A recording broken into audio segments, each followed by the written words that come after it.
నువ్వు Idol winner అయినప్పుడు praise తీసుకునే మూమెంట్కి వెళ్దాం.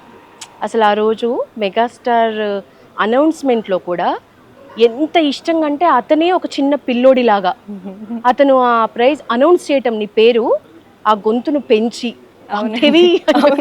అసలు నిజంగా ఎంత బాగా అనిపించిందో కదా, చెప్పిన బాగా విధానం చాలా బాగుంది. ఎట్లా అనిపించింది అసలు ఆ రోజు ఎట్లా నీ ఫీలింగ్స్? అంటే చాలా అదొక స్వీట్ సర్ప్రైజ్ అండి నాకు. ముందు నేను గెస్ లేకుండేనా నేనే విన్ అవుతా అని? అసలు నాకు ఆ ఆలోచన లేదు. ఎందుకంటే నేను అది ఆలోచించడం స్టార్ట్ చేస్తే స్పైరల్ అయిపోయి ఎపిసోడ్ అంతా ఇలా అని ఉంటానేమో అని భయమేసి నేను ఎప్పుడు ఏ కాంపిటీషన్స్లో కూడా వెరీ రేర్లీ నేను ఫైనల్స్ దాకా వెళ్ళేదాన్ని. ఓకే. లైక్ గుట్టకల ప్రాబ్లం వల్ల, క్రాకల ప్రాబ్లమ్స్ వల్ల, నా టెన్షన్ వల్ల, పాట పాడే ముందే నేను తప్పు పాడేస్తా అనుకుంటూ తప్పులు పాడడం వల్ల నేను పెద్ద ఫైనల్స్కి ఎప్పుడు వెళ్ళింది లేదు. నేను పాడిన పాడితే తీగలో కూడా ఫైనల్స్ దాకా వెళ్ళి సెమీఫైనల్స్లో ఎలిమినేట్ అయ్యి వచ్చేసాను.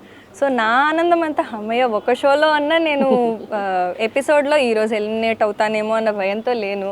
కానీ ఆ సీజన్ వాగ్దేవి సెన్స్ అందరికీ తెలిసింది, యు ఆర్ ద విన్నర్ అని. నీకెందుకు రాలేదనేది అంటే నీ నీ మిస్టేక్స్ అవి నువ్వు మైండ్లో పెట్టుకోవటం వల్ల ఏంటో, కానీ సీజన్ చూసిన వాళ్ళకి యు ఆర్ ద విన్నర్ అని తెలిసింది. థ్యాంక్ యూ అండి, thank you so much. So ఇంకా తర్వాత ఏమైనా మాట్లాడినరా ఆన్ స్క్రీన్ కాకుండా ఆఫ్ స్క్రీన్ జరిగిన విషయం? నీ ఫైనల్ డే రోజు నువ్వు ట్రోఫీ అందుకున్న రోజు ఏదైనా ఒకటి షేర్ చేసుకోవా మాతో? అంటే చాలా దిక్సూచిలాగా అండి నాకు ప్రైజ్ అనేది. ఓకే.